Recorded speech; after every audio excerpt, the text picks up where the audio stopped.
Hey guys, tonight we embark on a journey that transcends mere chronology, stepping instead into the visceral, frozen reality of a life lived by the sword, specifically through the eyes of one of history's most compelling and often misunderstood archetypes, the Viking Shieldmaiden. For to understand her is not merely to understand a warrior, but to grasp the complex theological and social tapestry of the Norse world where fate, or weird, was woven with iron and blood. Let us dim the lights and drift back to a time when the boundaries between the gods and men were thin, and survival was an act of daily worship. You enter existence not with a fanfare of trumpets, but in the crushing silence of a Scandinavian winter, the kind of cold that feels like a physical weight against the lungs. Born into a longhouse that smells of wood smoke, unwashed wool, and the metallic tang of dried herbs hanging from the rafters. The midwife, perhaps fortified by a horn of mead to steady her hands against the chill, pulls you into a world illuminated only by the flickering hearth fire. And your first breath is a gasp of freezing air that serves as your baptism into a life of hardship. In the theological worldview of your people, your arrival is not random chance but a thread spun by the Norns, the three weavers of fate who sit at the base of Yggdrasil, determining the length and texture of your life before you even let out your first cry. You are a girl in a society that venerates martial prowess, a culture often reduced by later historians to mere patriarchy, yet one that held a complex, terrifying reverence for the feminine divine. For while men ruled the assembly, it was goddesses like Freya who claimed half the dead, and the Valkyries who chose the slain.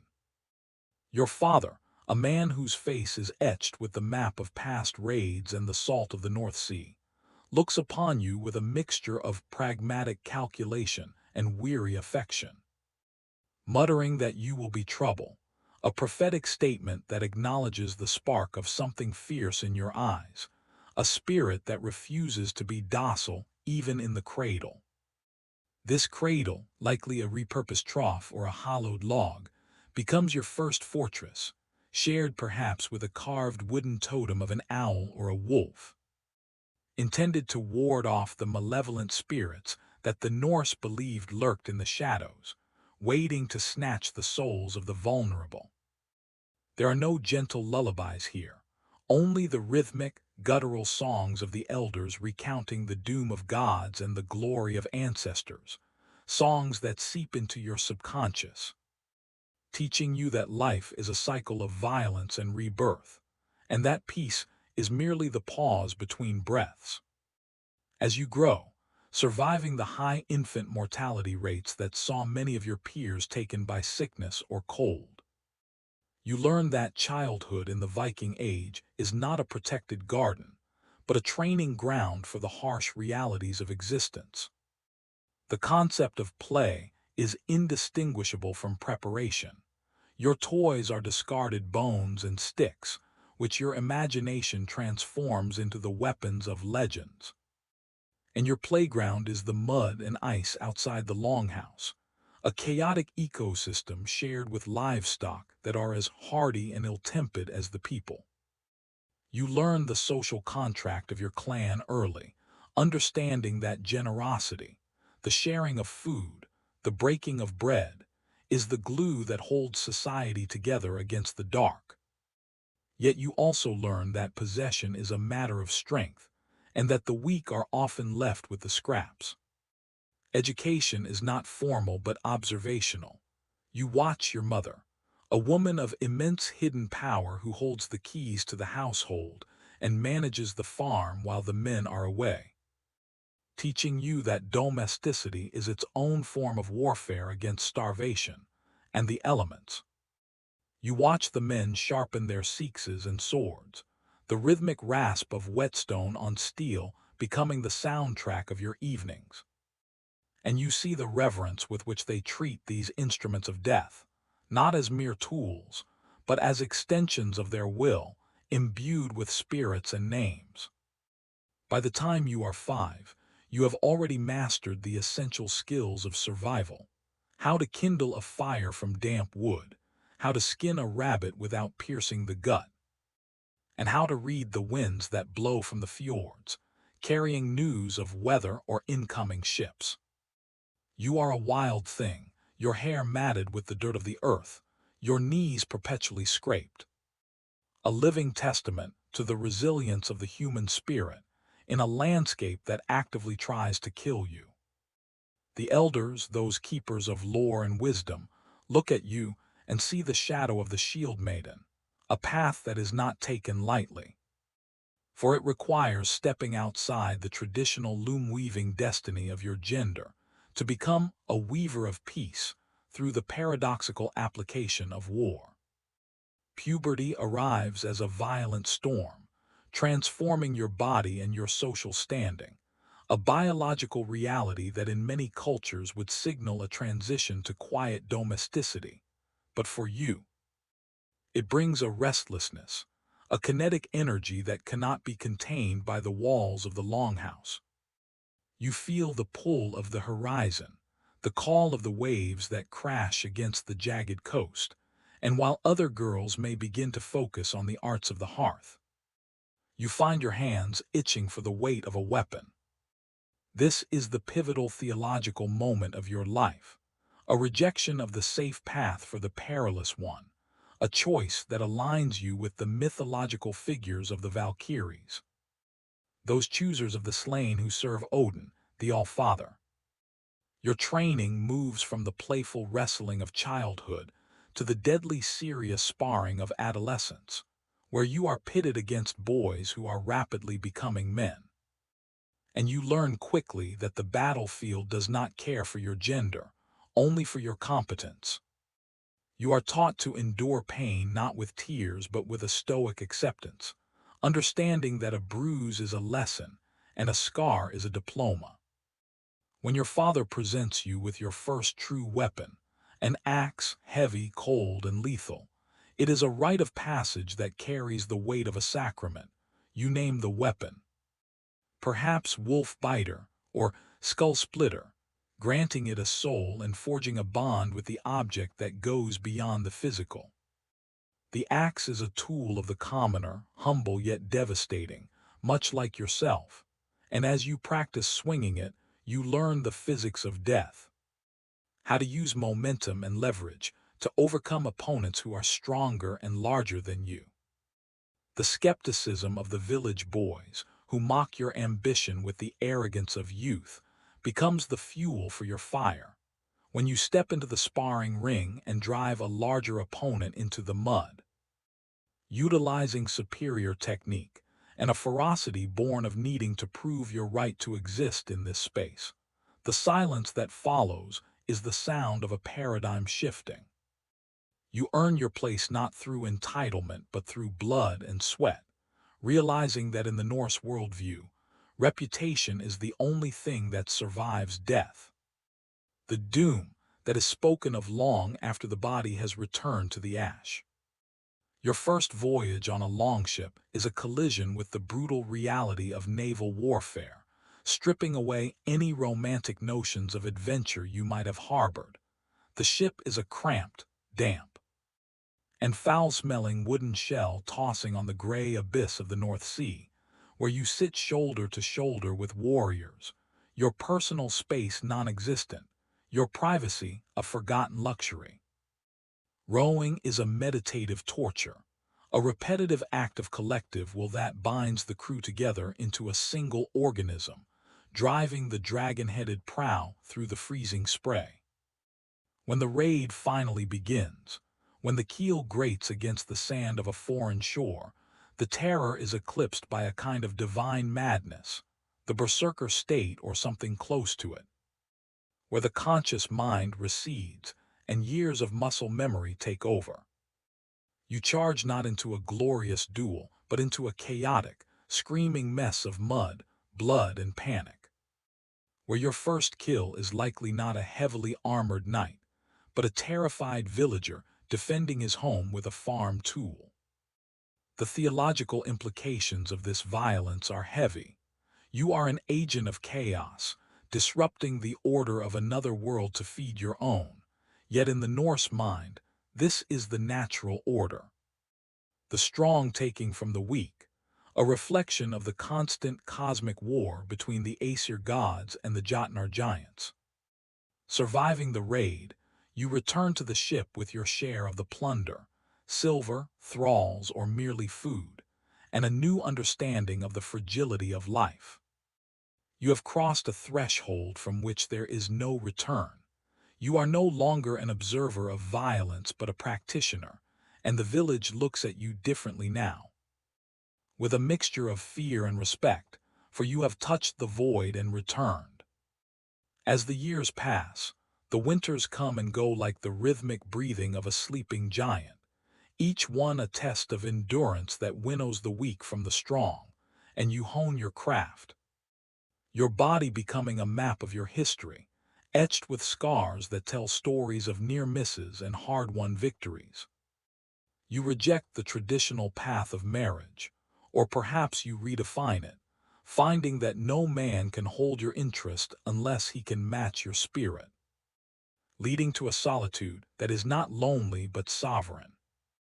You become a figure of local legend, the woman who stands in the shield wall, that immovable formation of overlapping wood and iron that represents the ultimate expression of community defense, where you protect the person to your left and rely on the person to your right. In the heat of battle, when the air is thick with the metallic scent of blood and the screams of the dying, you experience a clarity that borders on religious ecstasy, a connection to the divine that is immediate and terrifying. You realize that you are not merely fighting for plunder, but for the preservation of your way of life, your clan, and your honor, standing as a bulwark against the encroachment of chaotic forces. Yet time is the one enemy no axe can defeat. Your joints begin to ache with the damp cold, your reaction time slow by a fraction of a second. And you see in the eyes of the younger generation the same hunger and arrogance you once possessed. You transition from the vanguard to the mentor, the wise elder who teaches the young girls that being a shield maiden is not about the glory of the kill, but the discipline of the mind and the resilience of the spirit. You tell them the truth that the sagas often omit, that the life of a warrior is one of pain, loss, and cold, but it is also a life of profound freedom. You eventually hang up your axe, or perhaps you die with it in your hand, but in either case, you have carved your name into the history of your people, becoming a part of the collective memory, a story told around the fire to inspire courage in the dark. Your life serves as a testament to the fluidity of roles in the ancient world, proving that while biology is a fact, destiny is a choice, and that the favor of the gods is earned not by prayer alone, but by action. And so, the image of the shield maiden fades into the mists of time, leaving behind a legacy of ferocity and feminine power that challenges our modern assumptions and invites us to look deeper into the human capacity for survival and self-definition. We must now shift our gaze from the icy, adrenaline-fueled fjords of the north to a different kind of struggle, one not fought with axes and shields, but with dreams, herbs, and the desperate hope for restoration, as we explore the ancient history of healing, a journey that reveals how our ancestors understood the fragile vessel of the human body in relation to the cosmos. Long before the advent of sterile clinics, antibiotics, and the white coat authority of modern medicine, the ancient Greeks developed a system of healing that was deeply theological, rooted in the belief that the divine and the physical were inextricably linked. They practiced a ritual known as incubation, a term that sounds clinical to our ears, but was in fact a profound act of spiritual surrender. If you were stricken with illness in ancient Greece, whether a persistent fever, a withered limb, or a blindness that darkened your world, You did not merely seek a physician, you became a pilgrim. You would travel, often with great difficulty and pain, to a sanctuary dedicated to Asclepius, the god of medicine, a deity who bridged the gap between the mortal and the divine, often depicted with a serpent-entwined staff that remains the symbol of medicine to this day. Epidaurus was one such sanctuary, a sprawling complex of marble colonnades and sacred groves that smelled of sun-baked earth, laurel, and the smoke of burnt offerings. Upon arrival, the process of healing began not with a diagnosis, but with purification. You would wash in sacred waters, cleansing yourself of the miasma of the outside world, and offer a sacrifice, perhaps a rooster or a cake, to gain the attention of the god. The climax of this journey was the night spent in the abaton, a holy dormitory designed for sleep, where the boundaries between waking life and the dream world were intentionally dissolved. You would lie down on a simple mat, surrounded by other sufferers in a darkness that was heavy with expectation. And this is the detail that shocks the modern sensibility: non-venomous snakes, sacred to Asclepius, would slither freely across the floor, their dry scales rustling against the stone, symbolizing regeneration and the shedding of the old skin of sickness for the new. The theology here is fascinating.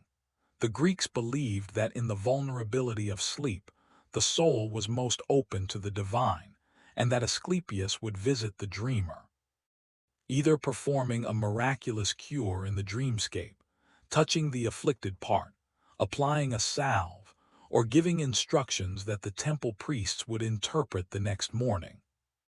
This was not merely a primitive misunderstanding of biology.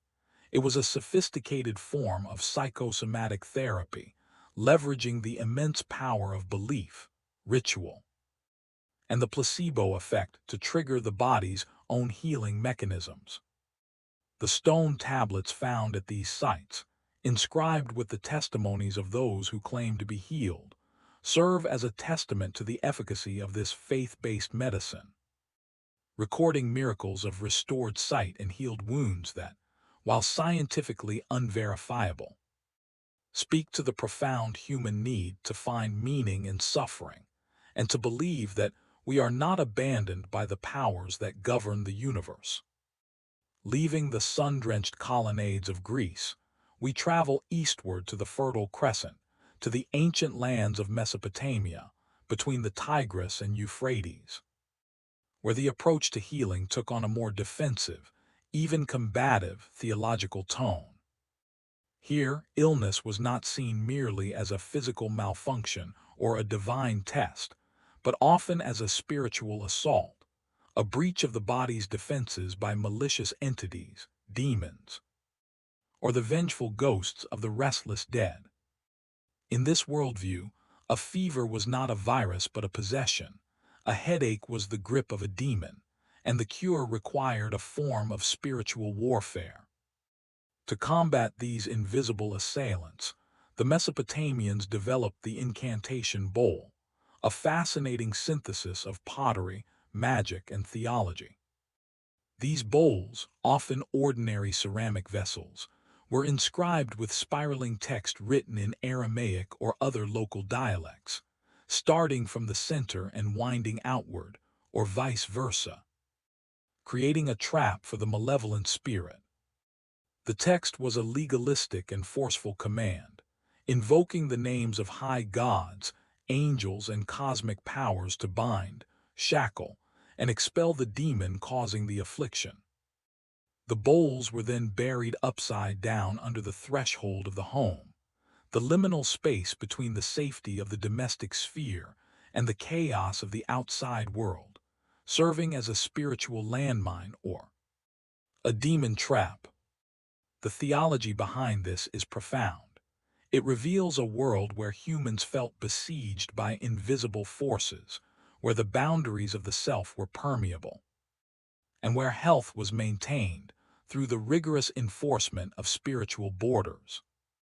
The bowl acted as a concrete, tangible countermeasure to the abstract terror of illness, allowing the sufferer to externalize their pain, naming the demon and thereby gaining power over it.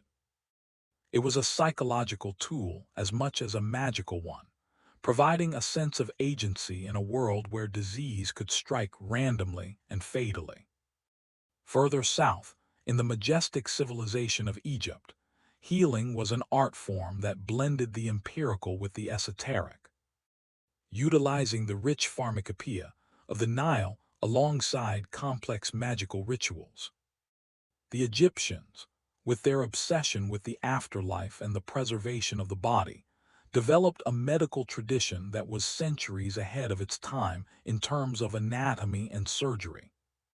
Yet they never severed the link between medicine and magic. One of the most potent symbols of this tradition was the blue lotus, a water lily that opens its petals to the sun each day and closes them at night, symbolizing rebirth and the solar cycle.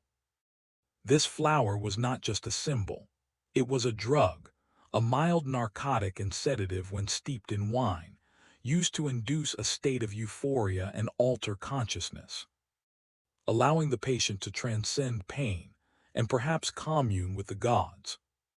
The Egyptian physician, or SWNW, was often a priest of Sekhmet, the lion-headed goddess who could both unleash plagues and cure them, embodying the dual nature of disease as both a divine punishment and a natural occurrence. The Ebers Papyrus, a medical scroll of immense length, lists hundreds of remedies that range from the surprisingly effective, using honey as an antiseptic, which we now know works, to the bizarrely magical, such as using the parts of a mouse to cure a toothache. This juxtaposition illustrates a worldview where there was no contradiction between setting a broken bone with a splint and reciting a spell to drive out the demon of the break. Healing was a holistic process that addressed the Ka life force as much as the Ka physical body. Understanding that a patient's spiritual state was integral to their physical recovery. We then cast our minds to the vast, cold expanses of Siberia and the dense forests of the Americas, where the figure of the shaman dominates the landscape of healing. Here, the theological framework shifts from an external battle against demons to an internal journey of retrieval. In these animistic cultures, illness was frequently diagnosed as soul loss, the idea that a fragment of the person's essential spirit had detached due to trauma, fear, or a transgression against nature, fleeing into the spirit world and leaving the body empty and vulnerable to sickness. The shaman, a liminal figure who could straddle the worlds of the living and the spirits, was the only one capable of rectifying this.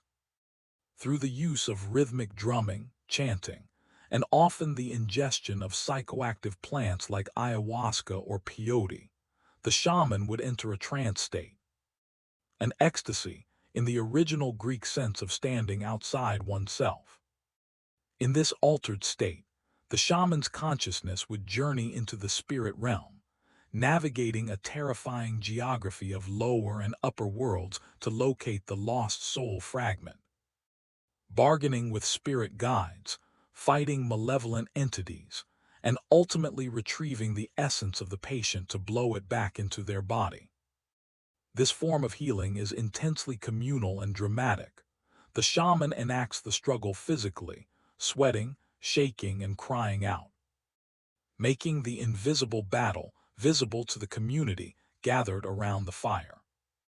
It reinforces the social bond, reminding everyone that they are connected to the land and the spirit world, and that health is a matter of maintaining right relationships with both human and non-human kin. Turning our eyes to the Indian subcontinent, we encounter Ayurveda, the science of life, a system that emerged from the Vedic period and represents one of the most intellectually robust theological frameworks for health.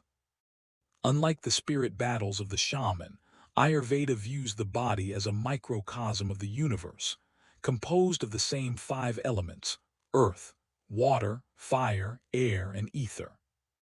Health is defined as a state of balance between the three doshas, vata, pitta, kapha, which are biological energies found throughout the human body and mind. Illness is simply an imbalance, a disruption of the natural order caused by diet, lifestyle, or moral failings.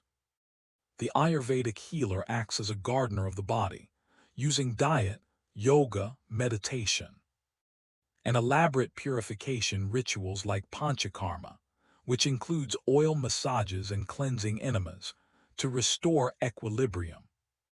The theology here is deeply karmic. The body is the vehicle for the soul's journey toward enlightenment, and keeping it healthy is a spiritual duty. The use of oil, poured in a continuous rhythmic stream onto the forehead, Shirodhara, is not just a spa treatment but a technique to calm the mind and open the third eye, facilitating a clarity of perception that connects the individual to the universal consciousness. Finally, we look to the ancient East, to China, where the concept of qi, life force, flows like a river through the landscape of the body. Traditional Chinese medicine is built on the Taoist philosophy of yin and yang, the complementary opposites that make up all existence. Health is the smooth, unobstructed flow of qi through the meridian's invisible channels that map the body's energy. When qi is blocked or stagnant, illness arises. The healer's job, using acupuncture needles, moxibustion burning herbs, or herbal decoctions, is to unblock these channels and restore the dynamic balance of yin and yang. This is a system that views the human being not as a machine of isolated parts, but as a garden where the climate must be regulated. A fever is excess heat or fire, a chill is dampness. The Yellow Emperor's Inner Canon, a foundational text, frames medicine as a dialogue with the cosmos, where the organs of the body correspond to the seasons, the emotions, and the elements. To heal a stomach ache might involve treating a suppressed emotion like worry, acknowledging that the mind and body are indistinguishable. In all these ancient traditions, from the dream temples of Greece to the sweat lodges of the Americas, we see a common thread: the refusal to separate the physical from the spiritual. They understood that to heal a human being, you must address the story they tell themselves about who they are and where they fit in the universe. They remind us that we are meaning-making creatures, and that sometimes the most powerful medicine is the belief that we are held, heard, and connected to something vast and eternal.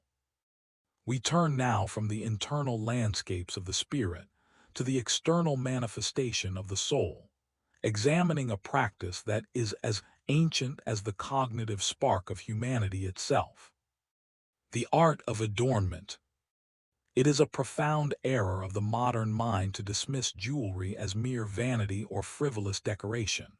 For in the deep history of our species, the act of draping oneself in stones, shells, and metals was a theological statement, a language of identity, and a desperate grasp for protection in a world teeming with invisible dangers. Consider the discoveries at Blombo's Cave in South Africa, where archaeologists unearthed tiny, perforated mollusk shells dating back some 75,000 years. These were not food waste. They were deliberately pierced, worn smooth by friction against skin, and arranged with intention. This moment marks a seismic shift in human consciousness, the birth of symbolic thinking. Why would early Homo sapiens, struggling for survival against predators and the elements, waste precious calories threading shells? Because they had realized that they were not merely animals existing in the present, but beings with a narrative. These shells were the first words of a visual language, signaling lineage, tribal affiliation, or perhaps a connection to the life-giving power of the ocean. They were the ancestors of every crown, every wedding ring, and every religious pendant that would follow. As we move into the frozen expanse of the Paleolithic era, the complexity of this language explodes. The graves at Sungir in Russia, dating back 30,000 years, reveal children buried in tunics sewn with thousands of ivory beads, each carved from mammoth tusk. The labor required to produce such a garment is staggering, representing thousands of hours of work. This tells us that jewelry was already serving a liturgical function. It was a way to honor the dead, to equip them for the journey into the next world, and to assert their value to the tribe. It was a defiance of death's anonymity, a declaration that this specific life mattered. This impulse to create permanence out of the ephemeral is the heartbeat of all religious art. As human society coalesced into the great civilizations of the Bronze Age, jewelry evolved from tribal talismans into tools of political and spiritual power. In ancient Egypt, the gold used in pectorals and amulets was not valued for its economic worth alone, but for its theological properties. Gold, which does not tarnish or rust, was believed to be the flesh of the gods, a materialization of the sun's eternal rays. To wear gold was to wrap oneself in the divine substance of Ra, ensuring that the wearer participated in the god's immortality. The scarab beetle, carved from lapis lazuli or carnelian, was not a bug but a prayer for resurrection, mimicking the sun rolling across the sky just as the beetle rolls its dung. In Mesopotamia, the cylinder seal became a fusion of identity and magic, carved with images of protective deities that would shield the wearer from bureaucratic and spiritual misfortune. Adornment became a form of spiritual armor. We see this most clearly in the use of the amulet, a word derived from the Latin amuletum, meaning an object that protects a person from trouble. Whether it was the Eye of Horus in Egypt, the Gorgon's head in Greece, or the jade discs of China, these objects served as a barrier against the evil eye, the universal fear that envy or malice could physically harm the soul. Jade, in the Chinese context, was elevated above all other materials, valued not for its glitter but for its moral qualities. It was seen as the physical embodiment of Confucian virtue, hard yet smooth, translucent yet dense, and was believed to preserve the body from decay, leading to the creation of entire burial suits made of jade plaques sewn with gold wire, a futile yet magnificent attempt to arrest the natural process of entropy. Yet jewelry was not only about fear and power. It was also the primary vehicle for the expression of love and memory, the two forces that most fiercely resist the passage of time. The ring, with its perfect geometry having no beginning and no end, became the universal symbol of eternity.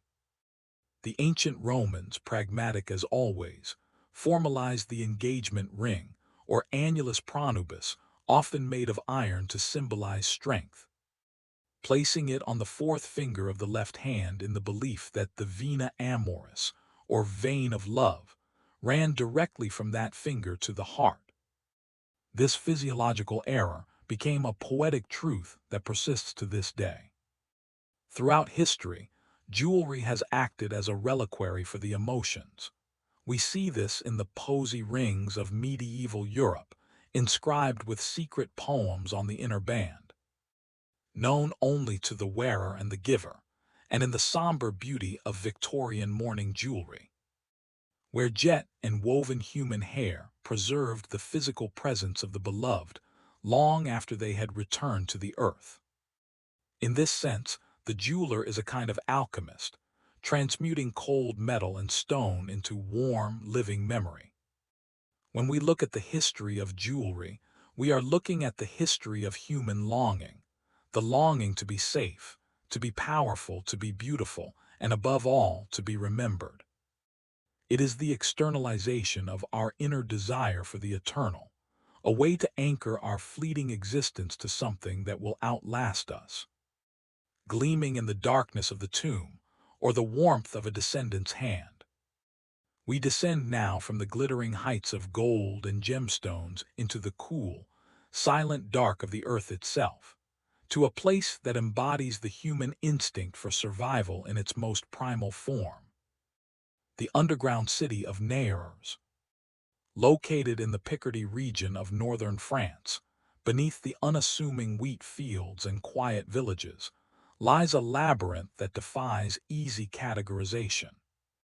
It is a sprawling subterranean network of over 300 rooms and 3 kilometers of tunnels, carved directly into the soft, yielding chalk of the Picard Plateau. This is not a natural cave system, but a monument to human anxiety and ingenuity, a man-made underworld constructed not for the dead, but for the living who wish to disappear. The origins of Naours are shrouded in the mists of the Middle Ages, likely beginning as a series of quarries in the 9th century that were gradually expanded by local communities, monks, peasants, and villagers, seeking refuge from the incessant waves of violence that swept across northern France. From the Viking raids that terrified the coast to the protracted misery of the Hundred Years' War and the religious wars of the 16th century, the surface world was a place of fire and sword. In response, the people of Naours went down. They created a parallel society beneath the roots of the trees, a place of shadows where life could continue in suspended animation, while the storms of history raged above. The engineering of Naours is a testament to the sophistication of medieval survival strategies. It was not a panic room, it was a city. The complex featured ventilation shafts, cleverly disguised as chimneys within tree trunks on the surface, allowing smoke from cooking fires to disperse without betraying the location of the refugees. There were wells for water, stables with mangers carved into the chalk for livestock, chapels for worship, and communal halls where hundreds, perhaps thousands, could wait out the danger for weeks at a time. One can only imagine the sensory experience of this life. The smell of wood smoke and unwashed bodies, the lowing of cattle echoing in the tunnels, the constant, suffocating darkness alleviated only by the flicker of tallow candles, and the overwhelming silence that was both a comfort and a curse. It was a liminal space, a purgatory where the normal rules of time and social order were suspended in favor of the singular imperative of survival. For centuries, this underground city served its function, a secret womb of the earth that protected the vulnerable until the danger passed. And then, as peace stabilized in the region, it was slowly forgotten, its entrances overgrown, its existence fading into folklore until it was rediscovered in the late 19th century by a curious priest, Father Ernest Danicourt. But the most haunting chapter of Naours' history was yet to be written. During the First World War, the Somme region became the epicenter of industrial slaughter, a landscape of mud and barbed wire, where a generation was fed into the mechanical maw of modern warfare. In this apocalypse, the ancient refuge of Naours found a new purpose. It became a destination for soldiers, primarily Australians, but also British, Canadians, and French, who were rotated off the front lines for brief periods of rest. These young men, many of them traveling from the other side of the world to die in a muddy field in France, descended into the cool quiet of the chalk city and felt the weight of history. And they did something profound. They left their mark.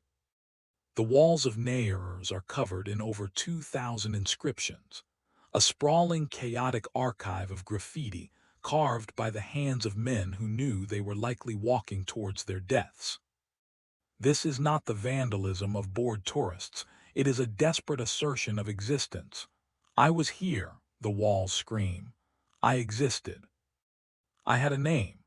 The graffiti includes names, ranks, hometowns, and dates, often dates just days before major offensives where tens of thousands would fall. We see the signatures of the Australian Imperial Force, men from Sydney, Perth, and Melbourne, carving symbols of kangaroos or the rising sun badge of the army. We see the meticulous script of men who were clerks and teachers before they were soldiers. To walk these tunnels today is to engage in a visceral communion with the dead. You can place your finger in the groove of a letter carved by a 19-year-old boy in 1916 and feel the vibration of his fear, his boredom, and his longing for home. It is a silent shout from the past. In recent years, archaeologists and historians have done the painstaking work of matching these names to military records, reconnecting descendants with the ancestors they only knew as black and white photos on a mantelpiece. The underground city thus transforms from a medieval hideout into a sacred reliquary of the Great War.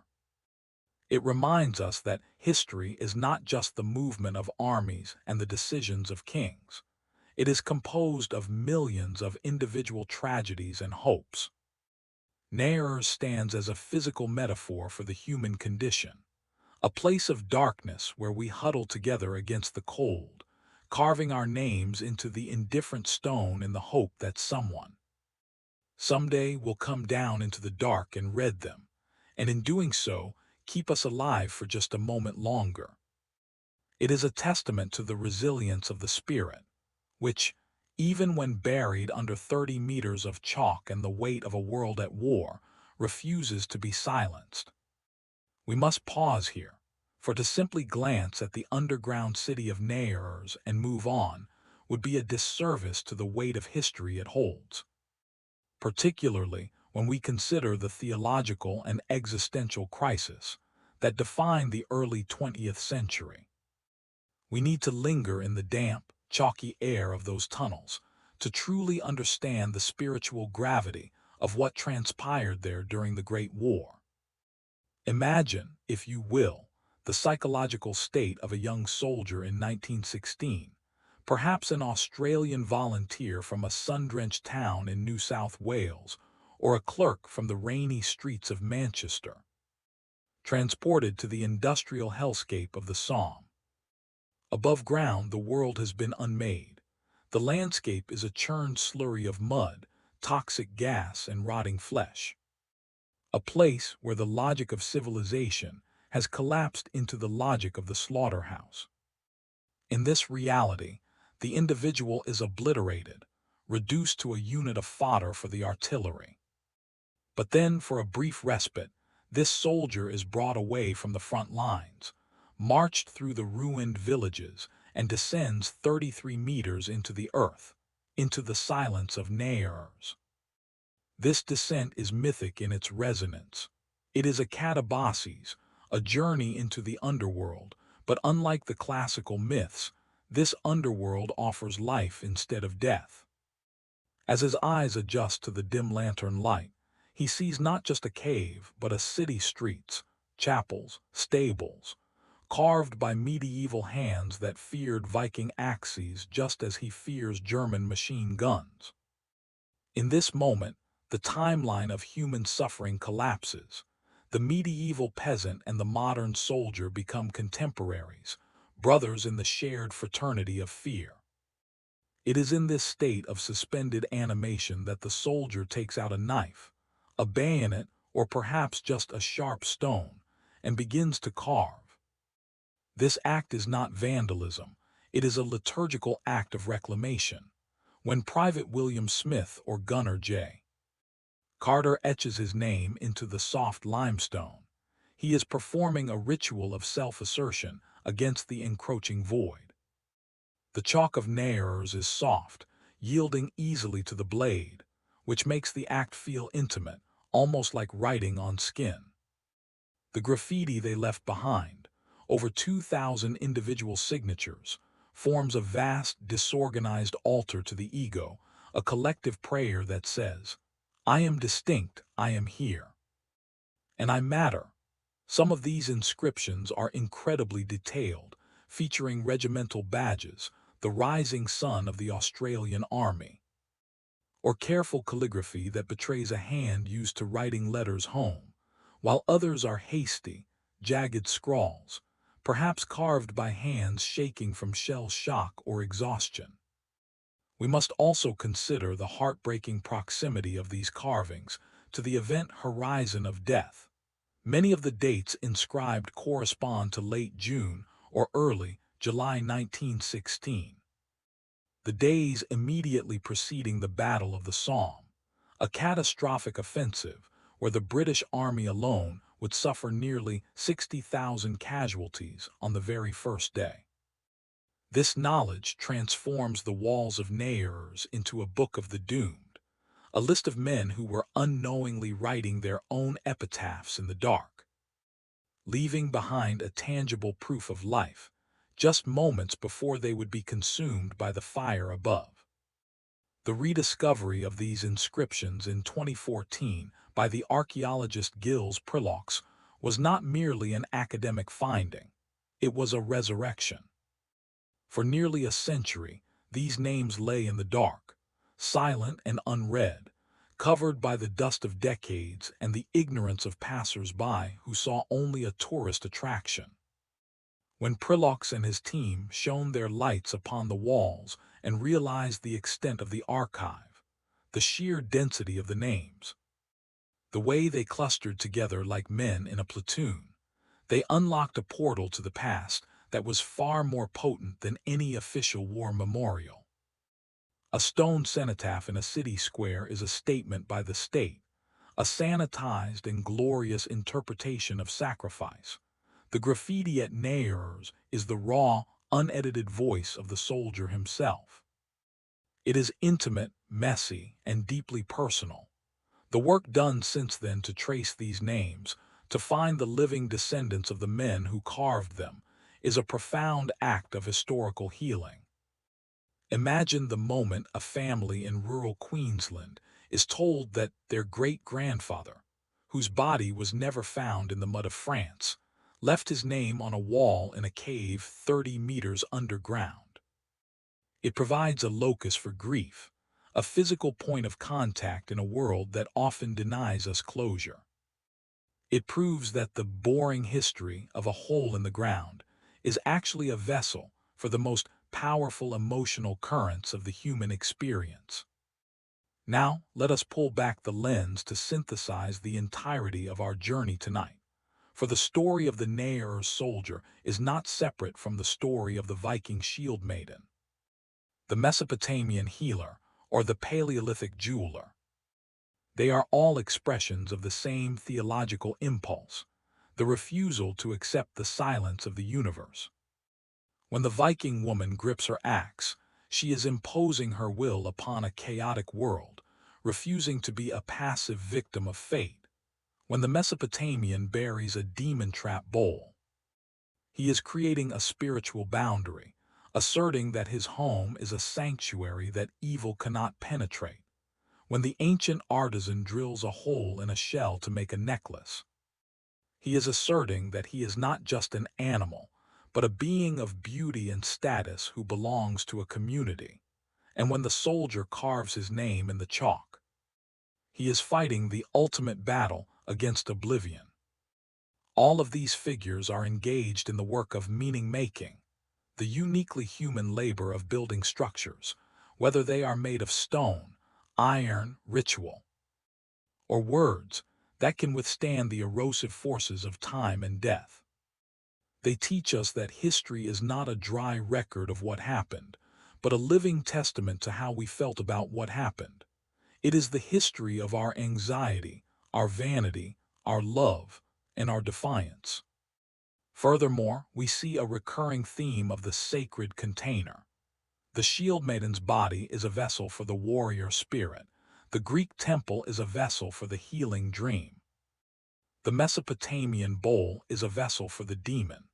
The jewelry is a vessel for memory and identity, and the underground city of Naours is a vessel for the people themselves. We are a species that needs to be held, to be contained, to be kept safe. We build walls, we forge armor, we weave spells, and we carve names because we know, deep in our primate brains, that we are fragile. We are soft creatures in a hard world, and so we use our intelligence and our spirit to create a second skin, a layer of protection made of culture and belief. The irony and the beauty is that while the bodies of these people have long since returned to dust, the containers they built remain. The axe still holds its edge in a museum display. The incantation bowl still spirals with Aramaic curses. The gold necklace still shines with the luster of the sun. And the name in the chalk is still legible in the beam of a flashlight. They succeeded, they beat the silence. And so, as we consider the lives we have touched tonight, from the frozen north to the muddy trenches of France, we must recognize that we are not so different from them. We too adorn ourselves with symbols of who we are. We too seek healing through rituals, whether they be medical or spiritual. We too fight for our place in the world. And we too have a deep, abiding need to leave a mark, to know that our presence here was not a hallucination, but a reality that mattered. The technology changes. We may use digital archives instead of chalk walls, and antibiotics instead of incantation bowls, but the hunger is the same. It is the hunger for connection, for protection, and for permanence. This is the great continuity of the human story, a single long thread stretching from the first shell bead to the final carved letter, a story that is still being written by you, right now. In the way you live, the way you love, and the way you remember. The history is not over, the cave is still open, the wall is waiting, and the chisel is in your hand. What name will you carve? What demons will you trap? What battles will you fight? The answers to those questions are the next chapter in this endless, fascinating saga of life on Earth. We drift now from the claustrophobic, chalky silence of the underground refuge, where humanity huddled in fear, to the expansive, sun-scorched horizons of the ancient world, where humanity reached out in desire. If the tunnels of Naours were a monument to our need for isolation and safety, then the ancient trade routes of jewelry were the arteries of our need for connection. We must understand that in the ancient world, a gemstone was never just a pretty rock. It was a fragment of a distant land, a piece of captured light, and a vehicle of diplomacy that bound empires together long before the concept of globalization existed. Consider the enigma of lapis lazuli. This stone, with its deep, celestial blue flecked with gold pyrite like a starry night, was the color of the gods in Egypt and Mesopotamia. It adorned the death mask of Tutankhamun and the eyes of Sumerian idols. Yet in the entirety of the ancient world, there was only one known source for this sacred material.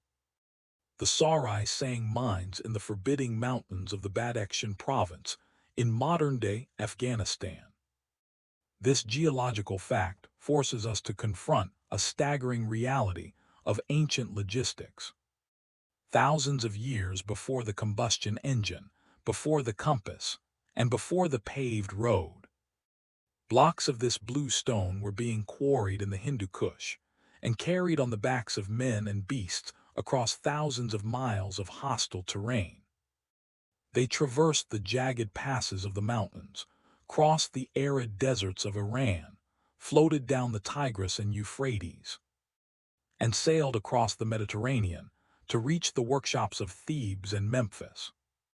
This was not merely trade, it was a relay race of civilizations. Every hand that touched that stone, the miner, the caravan driver, the river merchant, the Phoenician sailor, added to its spiritual weight.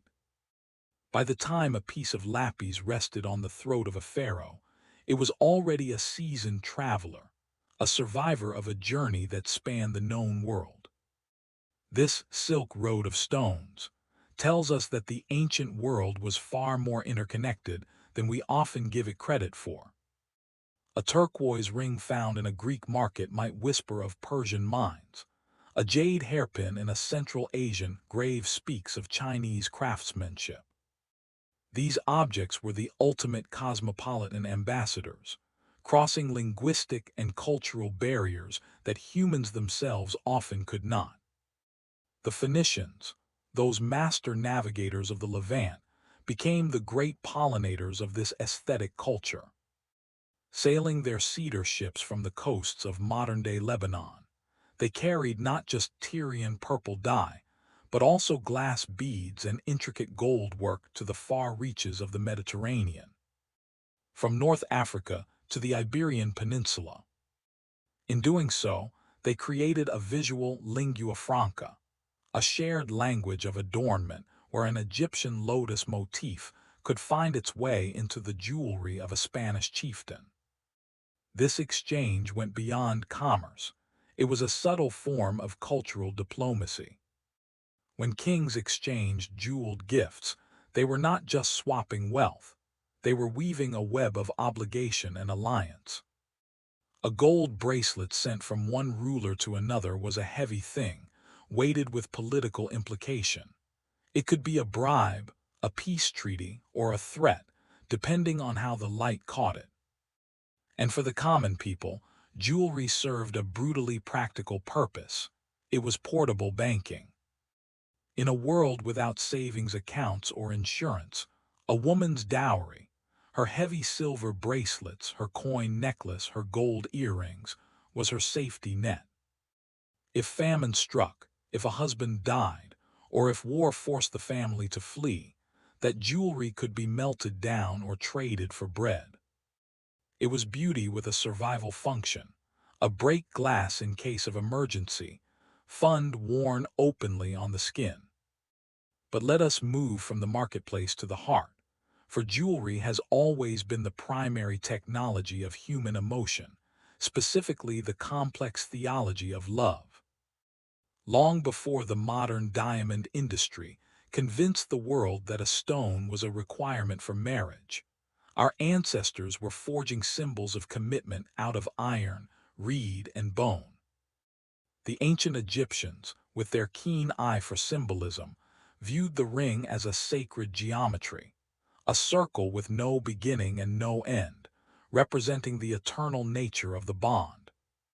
They, and later the Romans, believed in the vena amoris, the vein of love that ran directly from the fourth finger of the left hand to the heart. Anatomically, they were incorrect. Theologically, they were profound. They understood that a vow is something that must be anchored in the body. The Roman annulus pronubis or betrothal ring was often made of iron, not gold, symbolizing that marriage was not about ornamentation but about strength, durability, and the ability to withstand the rust and pressure of life. As history marched into the medieval and Renaissance periods, this romantic theology became more intimate. We see the rise of posy rings, gold bands inscribed on the inner surface with secret messages or poetry, posy deriving from poesy or poetry. Phrases like "I like my choice" or "God above increase our love" were hidden against the skin, known only to the wearer and the giver. This turned the jewelry into a secret shared between two souls, a constant, silent whisper of affection. We also see the feed rings, featuring two clasped hands, and the gimel rings, which were comprised of two or three interlocking bands that could be separated but, when worn, formed a perfect whole, a beautiful mechanical metaphor for two lives becoming one. In these objects, we see the human attempt to make the invisible visible. Love, which is an abstract, volatile, and often terrifying emotion, is trapped in metal and made solid. It allows us to say, this bond is real, it has weight, it exists. And finally, we must ascend to the highest realm of adornment, the jewelry of the spirit. In every culture we have examined, the line between decoration and devotion is non-existent. Jewelry was the attire of the soul when it went to meet the divine. In ancient India, the wearing of jewelry was and remains a science of energy. Gold was considered a purifying metal, worn above the waist to enhance mental clarity and connection to the solar deities, while silver, associated with the moon and cooling energies, was worn on the ankles and toes to ground the wearer to the earth. The placement of a gemstone was never random, a pendant resting on the heart chakra or a jewel on the forehead. The third eye was intended to stimulate specific spiritual frequencies. The Navaratna, a talisman set with 9 specific gems representing the 9 celestial bodies of Hindu astrology, was a way of aligning one's personal karma with the movements of the cosmos. To wear it was to harmonize oneself with the universe. In the Americas, the Maya and Aztecs looked at gold with indifference but trembled before jade. To them, this green stone was the color of maize, water, and life itself. It was the breath of the soul. Kings were buried with jade beads placed in their mouths, a final provision to ensure the spirit had the energy to travel through the dark trials of the underworld. The stone was not wealth, it was a passport to eternity. Similarly, in the Christian tradition, the cross evolved from a tool of execution into a supreme amulet of protection and identity, worn against the chest to ward off the devil and to constantly remind the wearer of the central sacrifice of their faith. Whether it is the Menat necklace of the Egyptian priestess shaken to appease the goddess Hathor, or the scapular of the Catholic monk, the function is the same: to bind the human to the divine. The word religion comes from the Latin religare, meaning to bind, and jewelry is the physical manifestation of that binding. It is the chain that links the mortal to the immortal. So when we look back at the grand sweep of history, from the shell beads of the Paleolithic cave to the dog tags of the World War I trench, we see that we are a species obsessed with modification.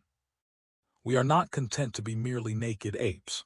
We must paint, pierce, drape, and encase ourselves in matter that means something.